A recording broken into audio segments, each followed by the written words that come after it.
Alrighty. I am feeling that this may be the last one, or maybe one more after this, and I'm ready for that. This has been a lot of talking. My throat is not used to it, and much more than I had originally thought would go, but such is life. So wrapping up here, suggestions and whatnot.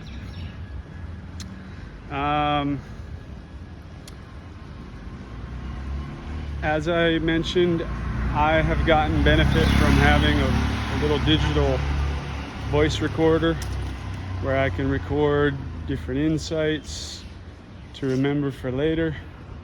In the darkroom, as in any retreat that I have had, but the darkroom maybe more so than most, retreat environment is set up in order for us to be basically in our own little world. And so things can feel really big. Like, when Raghu brings me the food and he says good night or something, and the mind's saying, well, I want it to be quiet, and the mind can go loop on that because it doesn't have lots of distractions. And so it's easy to really get into the weeds and into the details on things that normally we might not even really notice, sometimes in a negative way because we're just distracting ourselves all the times, but sometimes in a positive way because we have maybe a little bit more balance sometimes when we're outside of retreat because we're seeing, oh yeah, it's really not that big of a deal. And so that can definitely happen. And so it's easy in a dark room, at least in my experience, to have these things that feel so big or important and, oh yeah, of course I'll remember this, and then get out of the dark room and get back into interacting in the innumerable different things that are going on out in the world of everybody else, and forget those things, especially if they've been pretty subtle, which, as I mentioned, a lot of things in darkroom are quite subtle. So I've gotten benefit from having the voice recorder, reviewing that afterwards. Also in the darkroom, it's like, of course I'm going to review this after, and then get out and it's like, oh, I kind of want to do other stuff. I don't want to, but there's great benefit in reviewing anything. This is one of the keys of learning. Spaced repetition, SRS, spaced repetition systems, is one great way of learning anything, is learning the new information and then reviewing it every couple days, then every couple weeks, then every couple months, then once a year, reviewing this information, and that helps to put it in deeper into the subconscious and into the memory. And certainly when we're learning deep, subtle insights about ourselves or about our current view of the world or anything like that, to review these things can have great benefit because we get back out into the world and a lot of the world is just focused on doing stuff. That's just what it is. A lot of it is around consumption or around making money or around senses or around getting validation from others, and it's no judgment. That's just what a lot of this outside world is. And so if we have some really subtle but deep and real insights in this special environment of the retreat or the dark room, but they're still so new to us because we haven't yet really adjusted our life and we don't really have the community around us, then it can be easy for those to get kind of overwhelmed and ignored by all the noise and the activity out here, not to mention this being the place where we have all those old patterns of operating in the ways that are different than these insights. So reviewing things, having the voice recorder, beneficial for me. Like I said, having the Dhamma talks, since having talks on whatever practice or whatever one is interested in going into, just a few of them. Like I said, I was in there for several months and I probably only listened 30 days or so, or 30 talks, 12 talks 2 to 3 times over that period. So some days was nothing, and just it's whatever's percolating, and I would just check in with what does it feel like, because I had talks on all different sorts of the Dhamma, whether some of them were talking about the meditation, some of them were talking about the actual life experience and things, and just going off of the intuition. Cultivating that intuition, it comes greatly in these sorts of experiences. And as I have shared before, the wonderful quote from Albert Einstein, someone that we look up to as such a genius, and probably often think, as I thought, as, oh, he's someone that is, he probably got there by doing it the way that society generally says, which is like try harder, be smarter, do that. And his quote being, the intuitive mind is a sacred gift. The logical mind is a loyal servant. We have created a society that has forgotten the gift and worships the servant, because he found that there's much more available from the intuition, whether we think that that is just all of the information that the brain has ingested, the mind has ingested over these many years, that I'm not currently able to tap into with the logical mind, but it's clearly much more information than I'm able to think of just with the rational, or it's the quantum field or whatever. It's either way, it's big and much more powerful. And so cultivating that is very beneficial, I've found. If it's intense, which it can be, not pushing ourselves. There's nothing wrong. I make the commitment, I have the intention, but I don't know ultimately what's going to come up. And so if it comes up and I'm really struggling right now, and maybe some sort of psychological challenges are coming up, or some feelings of destabilization, I don't know. Or if there are, let's say, repeated thoughts of hurting myself or something like that I feel like I'm not currently able to really handle well on my own, then let's end it. Let's talk with someone. Let's get some balance and some support in there. Let's do something that, in the least, there were definitely times where I'm feeling burnout. Sometimes in the first long one, there were several different days where I didn't have the ability or the practice with being with the mind doing its thing of thinking all the time. And so sometimes there were several times, at least 2 that I remember, where I'm just like, just be quiet. Why doesn't it be quiet? Hitting myself in the head or hitting my head against the wall, feeling all this anger and this out of control. Okay, that's a sign that let's step back, let's pull back a little bit. Let's take a warm shower, let's do some stretches, let's talk with someone that we feel love for. Let's do some breathing, or maybe we ask them to give us the Kindle, or even to do something that's an escape. That's not the ideal, but if that's where we're at, of harming ourselves or just feeling burnout for days or weeks, or we use a little escape to kind of get through that, and then we go back in, there's no such thing as perfect. It's just, we're just slowly going in the direction that we feel is most beneficial, but it doesn't mean that it's going to be perfect. And so let's not hurt ourselves. Enjoy it. Enjoy it. It's an incredible experience. It's an incredible opportunity to get to know ourselves, because this lasts for the rest of our life. And guess who we're with for the rest of our life? It's not our partner, it's not our parents, it's not our children. It's not even the phone, which is hard to believe. It's ourself. We're with ourself for the rest of our life. And so how do we 100% guarantee to improve the rest of our life experience? By improving our relationship with ourselves. That's awesome. So we get to have that in the darkroom, and we get to rest. I haven't gone into it deeply, but it is really restful. The first days for me are, the body and the mind are just shutting down a bit, and lots of sleeping, lots of just Yeah, really recharging for even a week, because we don't recognize it. We're doing it so much, but all of this music and all of this sound and all of this visual and all of the mind thinking about everything, and everywhere it looks, you know, there's just something to read these days.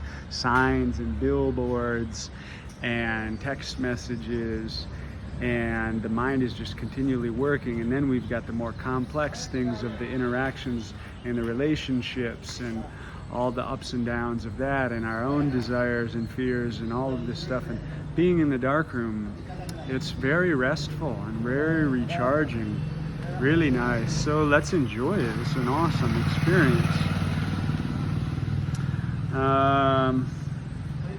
Yeah, knowing the priority, I've touched on this a few times, but what is the ultimate desired end state of this practice specifically? So that gives us clarity. For example, if I had been more clear on that previous dark retreat, then I would have said, well, actually my desired end state is to give a real strong test to this Goenka in multi-week retreat, and the desired end state of that is to be changing my experience in the world to be more happy, more at peace, and more content. And so then when I'm fasting and I'm recognizing, okay, yeah, there's definite benefit to having long fasts, both physiologically, really boosting the immune system, really doing some healing and helping of different issues, and also psychologically of expanding that story of belief of who I am and what I'm capable of, and those are very beneficial. But if it starts becoming a distraction from really getting into the meditative practice and subsequent personality change, and maybe step back and not keep doing the fast, and then that would have changed my experience instead of having to cut the retreat early. So getting clear on what is the priority and what is the macro practice, what is the big practice, because even if my priority is personality change through testing out this meditation, but I'm going about it really striving and really like, you should be sitting, but you're laying in bed right now, stop being lazy, get back up and meditate, even though I'm really feeling tired and just wanting to rest. Well, that's not aligned with my macro practice of having a good relationship with myself and taking things as the intuition tells me, instead of the logic mind of saying, you should be sitting as many times as you can, no matter what, force it. So like that. Cautions, I've already shared some about the stacking. Fasting, I don't recommend dry fasting. Water fasting, yeah. I don't have as much experience with the longer ones, and it's been a little while besides that one in 21. But I don't think there would be that much issue just doing it with, to your ability. And fasting has many benefits. Psychedelics, as I said, that would be one that I would be cautious with, even if you consider yourself to be an experienced psychonaut. I would go slow with that. I have had some really psychologically challenging, the most psychologically challenging experiences of my life in dark retreat while I was microdosing or mini dosing iboga and some different experiences. Thankfully, I was already familiar with these experiences because they had happened after different retreats. So it wasn't totally new and out of the blue, but some super intense experiences, just waking up into them every day for like over a week. At some points, the mind just screaming like, I must kill myself, I must kill myself, I must kill myself. And thankfully, I had practice to separate from that and not taking it so personally. Just feeling this total absence of any possibility that joy or happiness even exists in the world ever. And just feeling this total suck of anything positive. This was several years ago. Thankfully, as I said, I had some practice with that. But even then, there was times where I was like, oh, I'm just barely keeping my head above water right now. Like, if I hadn't had to practice with it before, and there's years of practice in these sorts of things, then that could have been a place where it is possible to push the mind to a place where who knows what happens? We don't know because it hasn't gone there, and it can be harmful. There is a reason why people, I don't support really the way that the Western mental health institutions are. I think there's much more positive ways to go about them, but people are in those sometimes, not always. Sometimes they're in there because they just don't fit into the way society does things, and unfortunately they connect with those institutions. But sometimes it's because in some way the mind has been pushed to a place where the really challenging things occur. And so that can certainly happen with psychedelics in general, with combining psychedelics with things, and with darkroom, or with anything else. It can happen with some of these more intense meditations, as I said, of really forcing the mind. So I would be cautious with that, and again, just take it slow. Have a community who has experience that you can go to, share thoughts and plans with people, and just take it slow, and have a good relationship with yourself, so you can really check in of, is this starting to get into deeper water than I'm currently able to swim with strong confidence. Similarly with the stacking, the consumption consciousness, or the let me just keep doing stuff, let me just keep throwing money at things in the hope that this will bring about the magical change, instead of recognizing that, as Robin Sharma, an author and kind of a Western personal development guy, says, small positive daily practices repeated consistently over time yield stunning results. Small positive daily practices is what brings about the big results.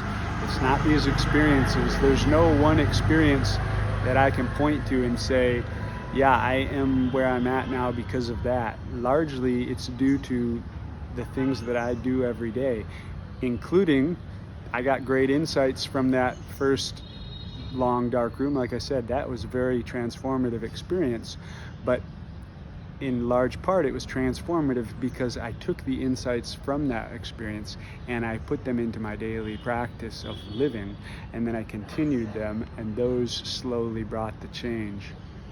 That's where it comes from. So being cautious, and I understand in the Western world especially, we don't have this history of gurus, of lineages, of wise teachers, where it's accepted that you go and you take on a practice for years or decades, and slowly we're pouring water on stone, and after a period of time the Grand Canyon is created just from water, slowly over time. We're used to getting some technology and getting some substances and getting some thousands of dollars and combining those and wanting to, blow up the Grand Canyon, and it doesn't work the same way. It doesn't bring the same results. It's not as safe. It's not as long-term effective. So being aware of the potential tendency, because we're used to same-day Amazon shipping, and we're used to getting stuff when we want it by throwing more money at it, and we've been conditioned every time some pharmaceutical ad turns on the TV of, I solve problems by popping a pill. I don't solve problems by changing my lifestyle or by learning more about what are natural ways to do this. So there is that tendency, and to be cautious with that, because the darkroom by itself is not going to give you what you're looking for, in my expectations or my knowledge. Destabilization, I spoke about that. Being hard on herself, I spoke about that.